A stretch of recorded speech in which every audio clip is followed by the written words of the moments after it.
So yeah, I'm just going to jump right in and start covering some of the topics that Andy mentioned a little bit earlier. First and foremost, we will be covering the Workflow Navigator. So that's going to be this icon right here, or you can hit Control Home on your keyboard if you're hip with the hotkeys. But that opens up your Workflow Navigator / dashboard.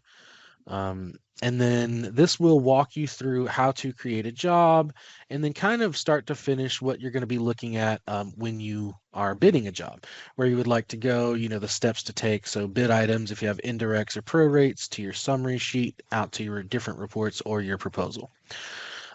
So if you would like this to actually show up anytime that you open the program, like mine does, so we go to defaults up here at the top. And then we scroll down to preferences. Go ahead and click that. All right, and then it's going to be in options here. And then you have the ability to open on startup. So that's going to be the Workflow Navigator. You can click dashboard, which will open up this on this tab over here. But this is what we're talking about today. So I already have mine opening up when I open the program. So it'll just pop up like this in front of you. So what we'll do today is just sort of walk through kind of the lines in which, to get us to start to finish. I'm not going to touch every single piece here, but really, if we click this icon, notice, as Andy said, it's the exact same one. So you can hit the Control J on your keyboard, or you can click this icon right here, and that's going to open up your job window. So this allows you to hit the plus button and create a new job inside the job insert wizard. Okay, and then after you create that job, the next logical step would be to put information in about that job. Sometimes it's a little wonky. There we go. So it'll be this icon right here. So that's once you have a job already created and double clicked and activated, you can hit this information. And this is going to bring up the job information. So then you could come in here and put in the information that's applicable to you, change the job type, the bid location, project number, job status, and so forth. You can go to job details and put a lot of this information in here.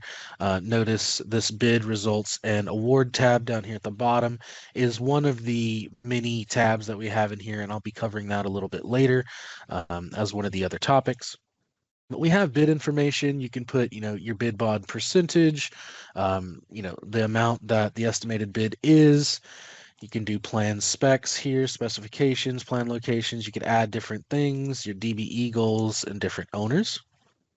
And once you're done with that, you can just hit OK down here at the bottom and then move on to the next steps. If there's specific conditions that you would like to put in the job, you can open up your job conditions, and this is going to be job specific. So whatever your conditions, your header and your footer would need to be, that's where you can change that information. If you have a specific bid bond request, you could open that up as well. You could put all of the applicable information in there, project name, the owner and entity, whatever the bond percentage is. If you have a number, your specifications, all of this information you can kind of fill out and then shoot to, the applicable bonding company. All right. And then after that, that's really just to set up the job, right? That's to get all of your job information kind of set up and squared away, and then proceed on to bidding the job. Another thing that the Workflow Navigator also has is the navigational pane up here at the top right-hand corner. So this is going to be, if you notice, the same icons that you would have if you were to look at your tables. So over here on the left-hand side, you'll see materials is going to be the boxes on a shelf. Same thing. Labor is the hard hat. Equipment, so forth. We can subcontractors the guy with the contract, and so on and so forth. So these are all going to be the exact same icons that you notice that you're looking at inside your bid item window, as well as in your table list here. So if I just needed to quickly look at my labor, you could click the hard hat, and then it'll open you straight up to your labor table. Same thing with equipment, and so forth. Okay. So the navigational pane's super helpful if you just need to go and change something quickly, or maybe you need to copy and paste the material to change the information on it. It's very, very helpful to kind of get where you need to go in one click rather than having to go to tables and navigate through there. Okay, so the actual portion of bidding the job is the next step here. So our very first step in the job bidding process is going to be creating your bid items. Okay, so you click that bid item icon right there. Notice it's the exact same one up at the top. You can hit Control B if that's what you wanted to work on. And then inside this bid item window was where you would be able to, hit your plus button, create your bid items, create your groups. We have different statuses and other, various memos and things that you could do. These are completed statuses. So if you're bidding with another estimator, you could just right click and then put the job completed status right there, or the bid item completed. So you let them know that that's done, and maybe this one would need material pricing. Okay. And just kind of following along the same vein, if there is a trench profile that you would need to create for that specific job or the bid items, you could click the trench profile down here, and then this is going to be where your trench profiles are stored for this specific job. So you could create different groups or different trenches according to, the various information that you would be needing. And then you just kind of move on down the line. Once you're done creating your trench profiles and assigning them to the bid items, next we would move on to indirects if you have those. This is also, job specific. So if you click here, it's going to open up the same thing that looks like the bid item window, but it's specifically for job indirect items. And you can navigate to that as well by clicking the job icon and then going to indirects. Same thing with the prorates. You could click the job tab at the top and then go to prorates as well. But the idea of the navigational pane is it's saving you some clicks, right? You're not having to go to job and then find them independently, and you can just click them here. And then the same thing with the prorates. That's going to open up the same window that you would if you had like bid items or the indirects. So you can bid your prorate, and then it also allows you to spread your prorates in the same window. You can just close that and hit spread prorate throughout your bid items. All right. Kind of moving on down the line here, we get to our packages. So this is where you could insert your bid packages if you have alternates right here. If you have alternates, you could create your bid packages for your rounding sheet, shoot out a proposal with the different packages that you've selected, base bid +1 or base bid +1 and 2.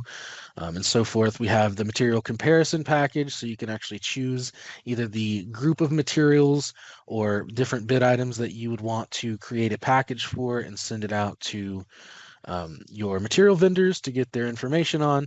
Same thing with your subcontractors. You would choose vendors that you want to send these out to based on the subcontractor information that you're providing inside the bid. And then after you get all that information, it goes to the job closeout. So that's going to be where you're tidying up the rest of your job. So once we have this job bid and we have all of our bid items and everything's good to go, our prorates are spread, we would be going to our summary sheet. Okay, click the summary sheet. Most of you guys have already used this, but we would just make sure to fill out our summary sheet to whatever we want. Make sure we got our bonding information in there. If we have that, you can put bonding information. We can do custom bonding as well. You can do cuts and adds and then run all of the applicable like material reports, labor reports, equipment reports, do individual markups if you would like. And then really it's all kind of leading us up to the rounding sheet and then getting out the door with the proposal. So all of this stuff should be something that you've definitely seen before and done. So if you wanted, 10% overall, that's where you would put it. Maybe it's 25. Whatever it may be, takes 25 of the total estimate, marks it up, adds it together. Okay, and then we would move on to the rounding sheet, which is the very last thing that you should be doing inside your bid before you print out the proposal. So once you make a change in the rounding sheet, we can go to the summary sheet. We can go to our rounding sheet, and notice I did not spread the prorates that I had created. So it is going to give me a warning, which is pretty cool just to show you guys, hey, there's $18,000 of unspread prorates. And you're just like, okay, I understand that. This is already done before, but if you want to start over. If you maybe made some changes and then you went back to the summary sheet and marked it up a little bit more, you just go actions, reset rounding sheet, and then that's going to copy and paste whatever you have your current bid units across to your rounded prices. Okay, now notice it does still say that I have 18,000 of unspread prorates, but I'm not going to worry about that. This is just kind of walking you guys through the process. So once you're done with the rounding sheet and you're happy with your numbers and everything's good to go, the next logical step would be to take you to the proposal.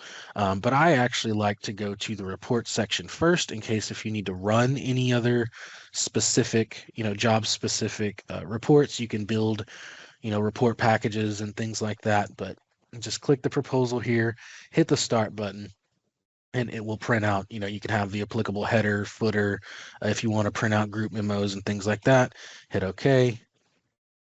And then there you are. You have general conditions, mobilization, drainage, storm sewer pipe, and everything all together in your proposal just by simply following the navigational workflow navigator. Thanks, so I'm going to take a moment to pause. Yeah, at this time, Jonathan's going to pause for a minute. If anyone has any questions on this specific area that you just saw with the Workflow Navigator, you can go ahead and post that into the Q&A. We did have one question come in, Jonathan. So are all the buttons that are in Workflow Navigator, are those also available elsewhere in the program, or is there any buttons that are there in Navigator that aren't somewhere else? Great question. Yeah, every single icon that you see here is accessible in one way or another. Like the material package, you can see the icons are up here. Spread prorates doesn't actually have its own icon, but you can see it inside the summary sheet. You can go into job and then spread the prorates right there. So yes, everything inside this workflow navigator is accessible in the program without the navigator. I gotcha. Some of them are in the drop-down windows and stuff, though, so it is nice that they're all in icons. Correct. Gotcha. One thing I did want to mention to the group here, we will always continue in enhancement mode of the software. One thing that you'll see in future release of the software in this workflow navigator where you see the tables for the labor and equipment, right now it brings you to the company tables. There will be a setting in the future where you could click those buttons and it would show you the labor and equipment that's available just in the active job. So that is one enhancement that's coming for the workflow navigator. Haven't seen any other Q&A topics come in on Workflow Navigator, Jonathan, so I think we're good to head into changing the fuel and oil costs within a bid. Okay, yeah, sounds good. Okay, so I'm just going to jump right into that. I already have bid items set up that have equipment rates and their applicable fuel costs inside the system. So I will click the bid items icon and we can double click in here just to kind of see what we got. So we really just have a dump truck in here, but I can add another piece of equipment. So I'll add, this backhoe here. And I'll say it's on the job for, let's say 3 days. All right, so this should have fuel and everything in there. And to check that, we could go to our rounding sheet, or sorry, summary sheet. And you could go to equipment details. And you can see that there is fuel in there for my rented. So we're at almost $5,000 for fuel right now for this specific job.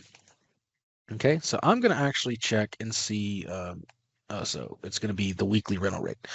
All right, so let's say that you're bidding this job and now you get new information from your fuel vendor that you're going to have to either mark up or mark down your fuel. You have a couple different ways to do it. So we have a fuel rate already set into the program. How much do you get charged or how much do you buy your diesel or motor oil or, hydraulic oil or anything like that for. Same thing with regular gas. They have their own rates that you can manipulate and change.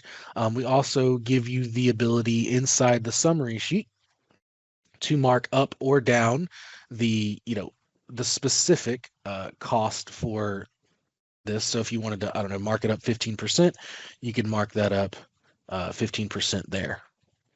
So that's, an individual way that you can either mark up or down. You can put a minus in front of it if you, for whatever reason, wanted to mark down your fuel by $700. You could do that. Or is if you actually get, let's say maybe it goes from $6 to $7.50 or something per gallon, we would need to make that change kind of across the board for all of your pieces of equipment. So I'll walk you guys through how to do that. All right, so first and foremost, we're going to go up here to the defaults, and then we're going to go to equipment defaults, and then we're going to the fuel/oil default costs by area.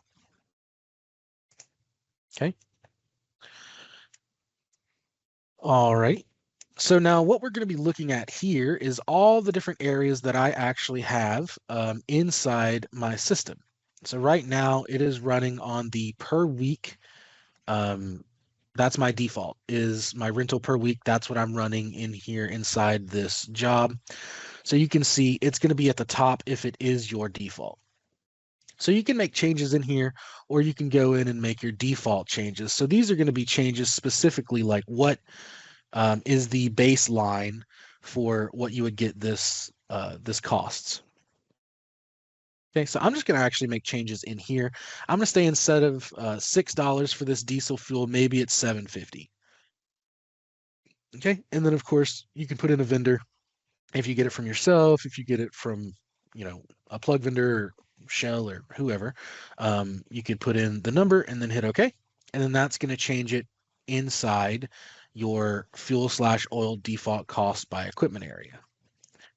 Now, if we were to go and take a look into our tables here, we can go to equipment and then double click on, let's just say this guy, and see that I changed the rate from $6 to $7.50. Well, it hasn't actually changed yet inside the table. So what we would need to do is actually update that cost. So what we're going to do is while we're in here, inside this window right here, the equipment by area, you're going to go to actions up at the top, and then you're going to say update equipment table fuel and oil costs. And then you can do it specifically for this specific piece of equipment that I'm looking at. You can do all of the equipment within this specific area, or you can do all equipment, all areas. So I'm just going to update all equipment in all areas and hit OK. And now the equipment fuel has been updated. So if I go back to my tables and I go back to my equipment and we take a look at this one right here, you'll see now that the week one has changed from $6 to $7.50. Okay. And then there's one more step to actually push this number through to the job. So once you're done here, you can hit close on that, and then we can do it one of two ways. So we can go actions here, and then we can go update equipment rates throughout active job. So you can do that, and that updates this specific piece of equipment or all of it. So I'm just going to say all, hit OK. And what that does is that pushes all of the rates from your tables straight to your equipment inside this job specifically. So it doesn't change any older jobs, or any new jobs are already going to have that because that's the default that's been changed. But right now you are bidding the job with the lesser fuel rate.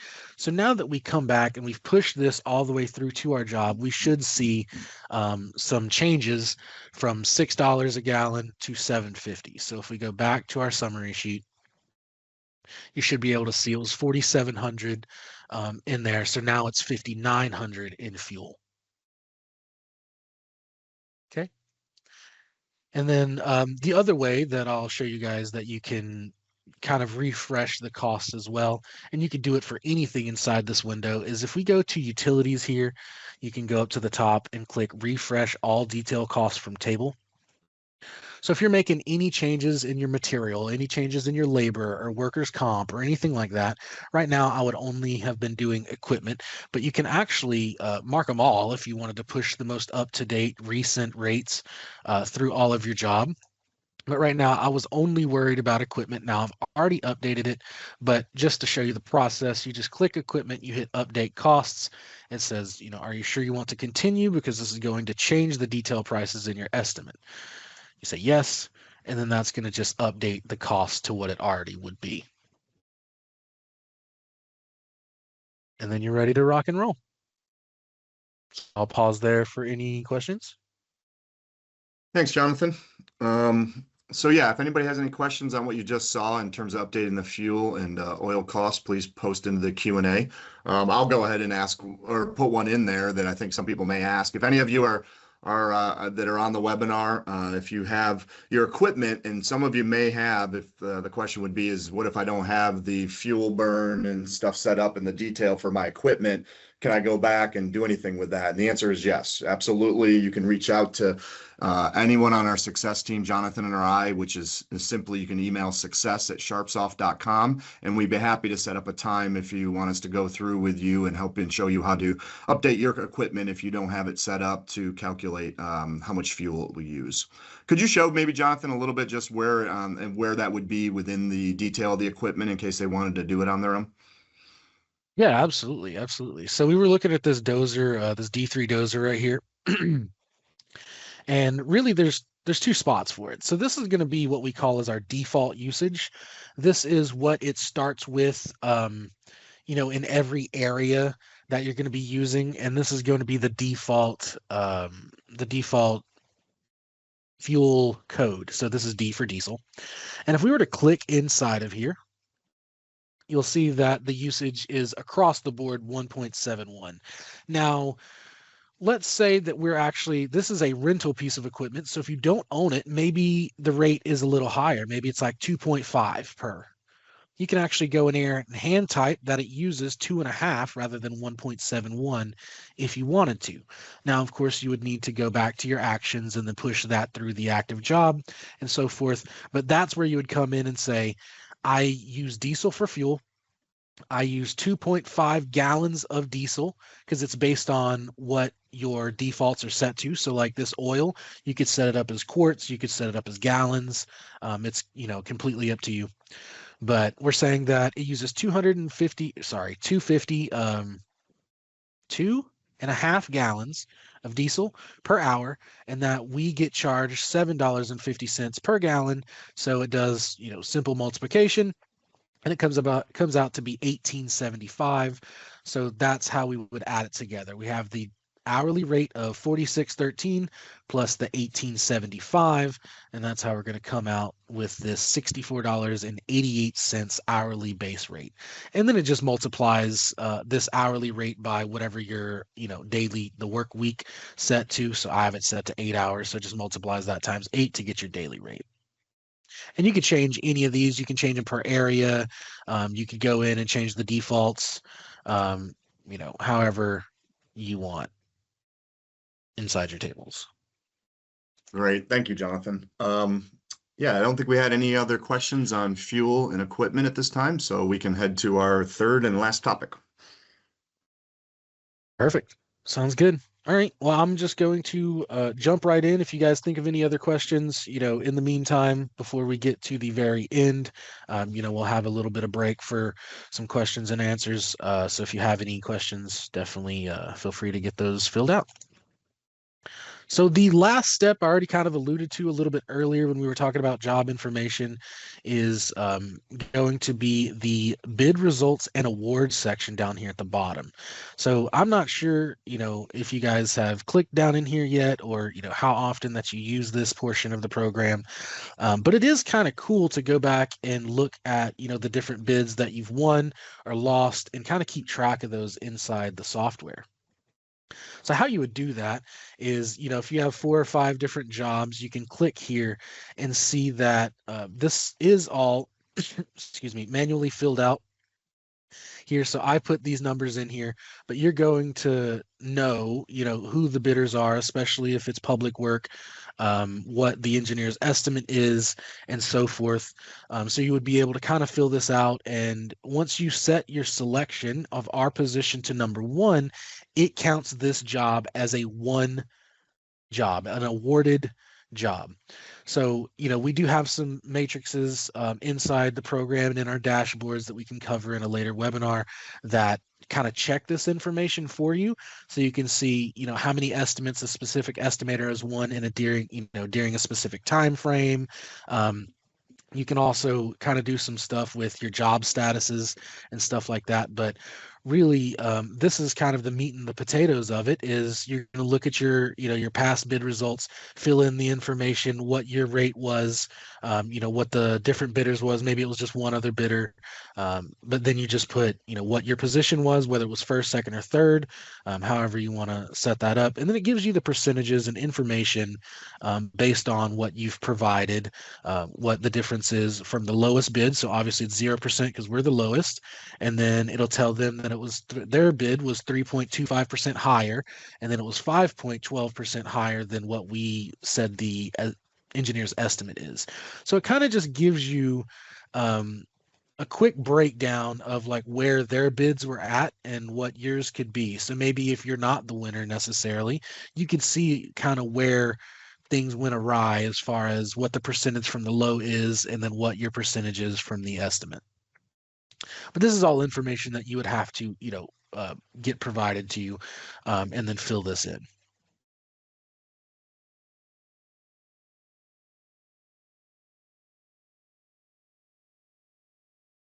Okay, I will pause there and see if anyone has any questions on this bid results window. Okay, thanks, Jonathan. One question I'll anticipate that our group may have, or anybody that sees this recording in the future, if they haven't been using this feature now, can they go back to past bids and input that in that data in? Is there any sort of restrictions about going to bids that maybe were closed out or anything like that? Or can they go back and enter this information in, say, for the last year or 2 years on bids that they want to? Yes, they absolutely can go back. There's no restriction, at all. This is just a part of the job information area that you can go back and fill this information in. And then this is just a way for the system itself to say that you won the bid, and give you kind of realistic matrices on how much the bid was worth if you've won it or not. When you're looking at like your dashboards, and so let's say me and you were bidding a job, Andy, and I've won 3 jobs and I can take their aggregated cost, but maybe you've only won 1. It can kind of track based on who won, the jobs in a specific time frame, how much they brought to the company, and so forth. So yeah, I would actually recommend going back and doing that. Gotcha. So I see in your example, you won 3 and I won 1. I see how it is. That's okay. Actually, in real life, Somebody's got to be a winner. That's probably more accurate. So that's probably spot on. So appreciate that. So thank you, everyone. If there's any continued questions, I mean, hopefully everybody knows how to reach out to us and get in touch with us. I'm going to actually hit the screen share button this time. So hopefully everybody can see the screens that I was talking about in the beginning. My apologies again. It's been one of those busy weeks, but you guys are keeping us busy, which is great. We love to see you guys using the software. So what you see in front of you right now was the thing I was talking about in the beginning, which is for the review sites. We have 2 sites that we're trying to gather more reviews from our customers on, Software Advice and SourceForge. So if anyone has their phone on them and would like to do that, we would absolutely appreciate that, greatly appreciate it. You can just scan that and go in and fill those out. And then lastly, the other slide that I was talking about and only showed at the very end, on the left-hand side, you can see if you're interested in doing a customer spotlight with us. And again, we absolutely use these customer spotlights in our marketing, on our website, but we would encourage you guys as well to use them in terms of basically how if you want to use them on yours. We did have a question come in. I'm going to stop here for a second since we did have a topic come in. The question, Jonathan, is how should SharpeSoft estimated labor hours be compared to actual field labor at job closeout? And when actual runs higher, is that usually a bid setup issue or misunderstanding of Sharp's labor totals? So really with our SharpeSoft estimator, I'll answer that one. The estimated labor hours compared really with the estimating system itself, we are just estimating labor hours.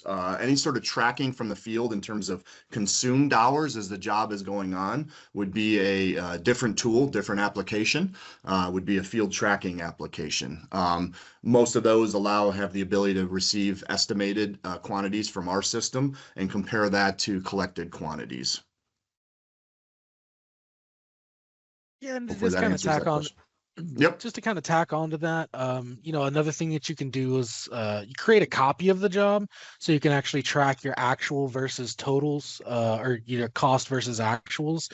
So if you know that a labor guy you think was going to be able to complete, I don't know, 100 lineal foot in 10 hours, you kind of get a production rate from that. But if you know that your actual of the job is going to be a little bit more, you can start kind of tracking the job in a different way inside our program, is meaning that once you complete the work, it's not going to be able to track like, oh, he's actually completed 30% of this bid item, right?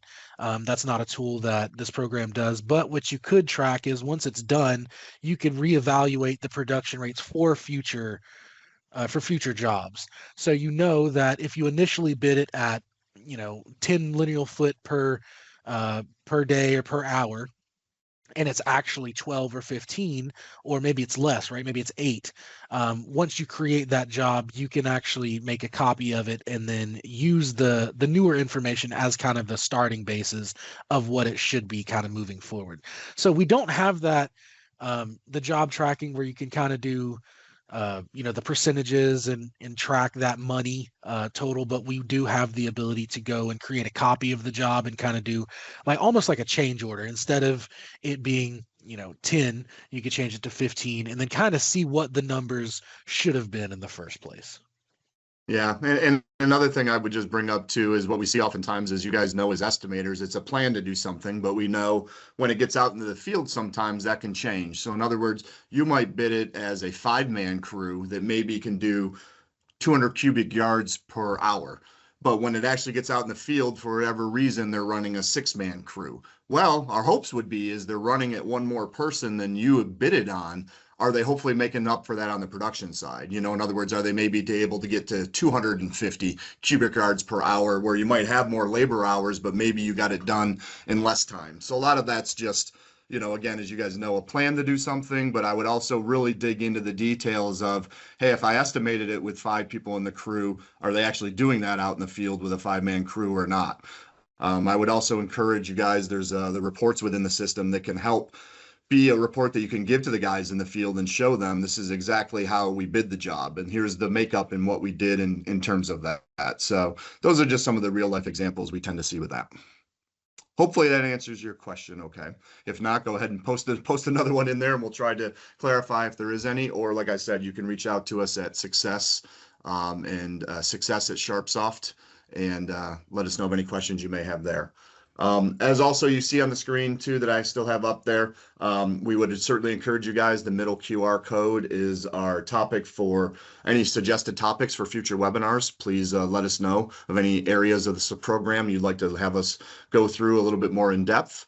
And then lastly, as I mentioned before, we'd love to be able to help replenish the Christmas fund that just got depleted. So if you know of any companies that you'd like to refer to us and have us reach out to, and if we bring them aboard, we'd love to be able to give you a $750 gift card.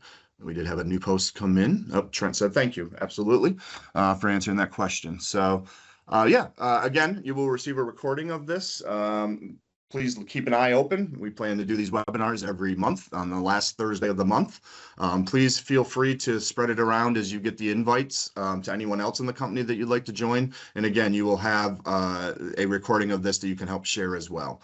So again, we want to thank you everyone for your time. We look forward to an amazing 2026 year for you guys. We're praying for you and praying that it's a profitable and an impactful season for each of our customers. And please let us know of anything we could be doing to serve you guys better as your business partners and anything really with the program. We please encourage any feedback you guys can give us. So thank you, and everyone have a blessed day.